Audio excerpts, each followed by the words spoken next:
അവസാനം നമ്മുടെ സ്വന്തം ദളപതി വിജയുടെ ജനനായകൻ സിനിമ കണ്ടു. ഇന്നലെ വൈകുന്നേരമാണെന്ന് സിനിമ കണ്ടിട്ടുണ്ടായിരുന്നത്. ഒരു വിജയ് ആരാധിക ആയതുകൊണ്ട് തന്നെ ഞാൻ മുൻപേ പറഞ്ഞിരുന്നു സിനിമ എനിക്കിഷ്ടപ്പെടുമെന്ന്. എനിക്കിഷ്ടപ്പെട്ടു. തെലുങ്ക് സിനിമയായ ഭഗവന്ത് കേസരി, ബാലയ്യയുടെ ഭഗവന്ത് കേസരിയുടെ റീമേക്ക് ആണെന്ന് ടീച്ചറൊക്കെ കണ്ടപ്പോൾ എല്ലാവർക്കും മനസ്സിലായതാണ്. പക്ഷേ ഇതിൽ കുറച്ച് മാറ്റമൊക്കെ ഉണ്ട് കഥയിൽ. കഥ അതൊക്കെ തന്നെയാണെങ്കിലും കുറച്ച് വ്യത്യാസത്തിൽ രീതിക്കാണ് ഷൂട്ട് ചെയ്തിട്ടുള്ളത്. അപ്പോൾ ഇതിൽ വിജയുടെ പേരെന്ന് പറയുന്നത് ദളപതി വെട്രിക്കൊണ്ടാൻ എന്നാണ്.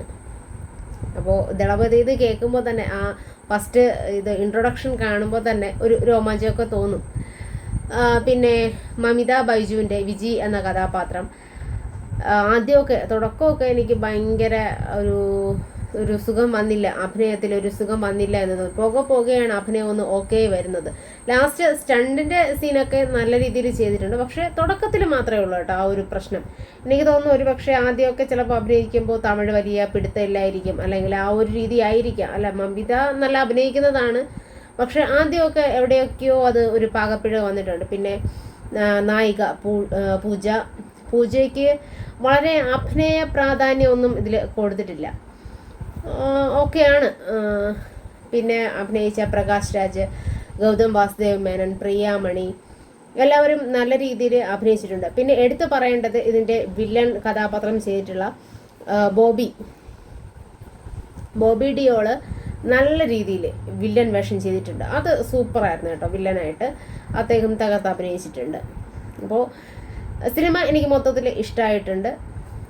ഫസ്റ്റ് ടൈറ്റിൽ കാർഡ് എഴുതി കാണിക്കില്ലേ ദളപതി വിജയ് എന്ന് മറ്റു സിനിമകളിലെ പോലെ. പക്ഷേ ടൈറ്റിൽ കാർഡ് എഴുതി കാണിക്കുമ്പോൾ എനിക്ക് ഭയങ്കര സന്തോഷവും വന്നു, അതുപോലെ തന്നെ എനിക്ക് കണ്ണും നിറഞ്ഞു.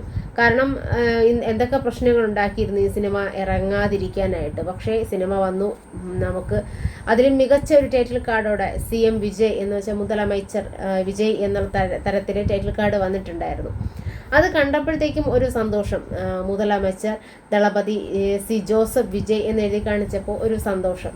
പിന്നെ അടുത്ത് ചിന്തിച്ചപ്പോൾ പെട്ടെന്ന് തന്നെ ഇനി ഇത് ഇങ്ങനെ ഒന്ന് എഴുതി കാണിക്കാനായിട്ട്, അല്ലെങ്കിൽ ഇനി ഇതുപോലൊരു പടം ഇനി വരില്ലല്ലോ എന്ന് ഓർത്തപ്പോൾ ഒരു സങ്കടം വന്നു. അതുപോലെ തന്നെയാണ് ലാസ്റ്റ് സിനിമ തീരുമ്പോഴും കണ്ണീരടക്കി വെക്കാനായിട്ട് എനിക്ക് പറ്റിയില്ല. ഞാൻ കരഞ്ഞുപോയി. കാരണം സിനിമ ഇഷ്ടപ്പെട്ടത് തന്നെ വിജയുടെ സിനിമകൾ കണ്ടിട്ട് തന്നെയാണ്. കുട്ടിക്കാലം മുതലേ വിജയുടെ സിനിമകൾ കണ്ട് വളർന്ന് അങ്ങനെ തുള്ളാതെ മനവും തുള്ളും എന്ന ചിത്രത്തിലൂടെയാണ് പിന്നെ അതേ ഒരു ഫാനായിട്ട് വരുന്നത്. കാരണം നമ്മൾ പണ്ട് തന്നെ വിജയുടെ പാട്ടുകൾ ഇപ്പോഴും അങ്ങനെ തന്നെയാണ് കേട്ടോ. നമുക്ക് എന്തെങ്കിലും ഫങ്ഷൻസോ അല്ലെങ്കിൽ എന്തെങ്കിലും പ്രോഗ്രാംസോ കാര്യങ്ങളോ എന്ത് വരികയാണെങ്കിൽ നമ്മുടെ ഫാമിലിയിൽ ആദ്യം എടുക്കുന്നത് വിജയുടെ പാട്ടുകളായിരിക്കും. അപ്പോൾ വിജയോടുള്ള ഇഷ്ടവും ആരാധനയും അത് ഒരിക്കലും അവസാനിക്കത്തേയില്ല. ഇപ്പോഴും അങ്ങനെ തന്നെയാണ്. അപ്പോൾ സിനിമ കണ്ടു തുടങ്ങിയത് ഈ ഒരാളെ മുന്നിൽ നിർത്തിയാണ്. അപ്പോൾ ആ ഒരു ഇഷ്ടവും ആ ഒരു സ്നേഹവും അതൊക്കെയും വിജയ് എന്ന വ്യക്തിയോട് നമുക്കുണ്ട്. നമ്മുടെയൊക്കെ അണ്ണനാണ്.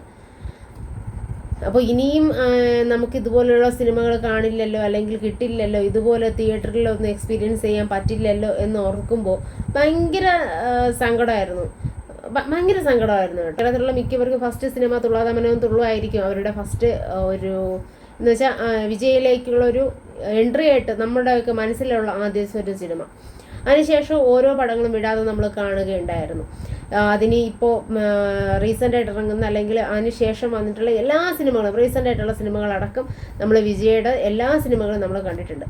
പക്ഷേ പെട്ടെന്ന് തന്നെ ഒരാൾ അഭിനയത്തിലില്ല എന്ന് പറയുമ്പോഴത്തേക്കും അത് ചിന്തിക്കാൻ പറ്റില്ല. നമുക്കൊക്കെ ഭയങ്കര വിഷമം തോന്നുന്ന ഒരു കാര്യം തന്നെയാണ്. അപ്പോൾ ആ ഒരു വിഷമം നമുക്ക് വരും. ഏതൊരു വിജയ് ഫാൻ ആണെങ്കിലും നമ്മൾ ആ നിമിഷം കരഞ്ഞു പോകും. അതോ ആ ഒരു വിഷ്വൽസ് കാണുമ്പോഴത്തേക്കും നമ്മൾ കരഞ്ഞു പോകും. ഞാൻ ഒരുപാട് വീഡിയോസ് കണ്ടിട്ടുണ്ടായിരുന്നു ഇങ്ങനെ അപ്പോൾ ഞാൻ വിചാരിച്ചു ഞാൻ കരയില്ലായിരിക്കും എന്നൊക്കെ ചിന്തിച്ചപ്പോഴത്തേക്കും പക്ഷെ കരഞ്ഞു പോയി കേട്ടോ. വിജയ് ഫാൻസുകാരെല്ലാവരും അങ്ങനെ തന്നെയാണ്. ആ ഒരു വിഷമവും സങ്കടവും ഒക്കെ എല്ലാവർക്കും ഉണ്ട്. എത്രയൊക്കെ CM എന്ന് പറഞ്ഞിരുന്നാലും അല്ലെങ്കിൽ എത്രയൊക്കെ വലിയ ആളെന്ന് പറഞ്ഞിരുന്നാലും എല്ലാവരുടെ മനസ്സിലും വിജയ് ഇപ്പോഴും ദളപതി വിജയ് തന്നെയാണ്. അതിന് എത്ര വലിയ പൊസിഷനിൽ പോയിരുന്നാലും എല്ലാവരുടെ മനസ്സിലും ദളപതി ആ ഒരു സ്ഥാനം തന്നെയാണ്. എങ്ക വീട്ട് അണ്ണൻ സ്ഥാനം തന്നെയാണ്. അപ്പോൾ ആ ഒരു വിഷമമുണ്ട്. പക്ഷെ എന്നാലും വേറെ ഒരു നല്ല രീതിക്കല്ലേ അല്ലെങ്കിൽ നല്ലൊരു കാര്യത്തിന് വേണ്ടിയല്ലേ മറ്റുള്ളവർക്ക് നന്മ ചെയ്യുന്ന ഒരു പ്രവൃത്തിയിലൂടെ അദ്ദേഹത്തെ നമ്മൾ എല്ലാ ദിവസവും കാണുന്നുണ്ട്. ഓരോ വാർത്തകളിലൂടെ ഓരോ റീൽസിലൂടെ നമ്മൾ കാണുന്നുണ്ട്.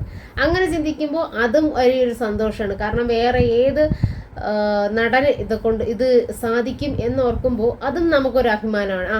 നമ്മുടെ അണ്ണനല്ലേ. നമ്മൾ വീട്ടിലായാൽ പോലും നമ്മളിവിടെ പറയും, കണ്ട എൻ്റെ അണ്ണനായതുകൊണ്ടാണ് ഇതെല്ലാം ചെയ്തു കൊടുക്കുന്നത്, വേറെ ആര് ചെയ്യും. അപ്പോൾ ആ ഒരു രീതിയാണ്. പക്ഷേ ഓക്കെ, എല്ലാം നല്ലതിന്. അപ്പോൾ ജനനായകൻ എന്ന പടം എനിക്ക് ഇഷ്ടപ്പെട്ടു. കുറച്ചൊക്കെ ഒരു പോരായ്മകൾ വന്നിട്ടുണ്ട്, കുഴപ്പമില്ല. പക്ഷെ ഒരു വിജയ് ഫാൻ എന്നുള്ള രീതിയിൽ എനിക്ക് നല്ല രീതിയിൽ ഇഷ്ടപ്പെട്ടു.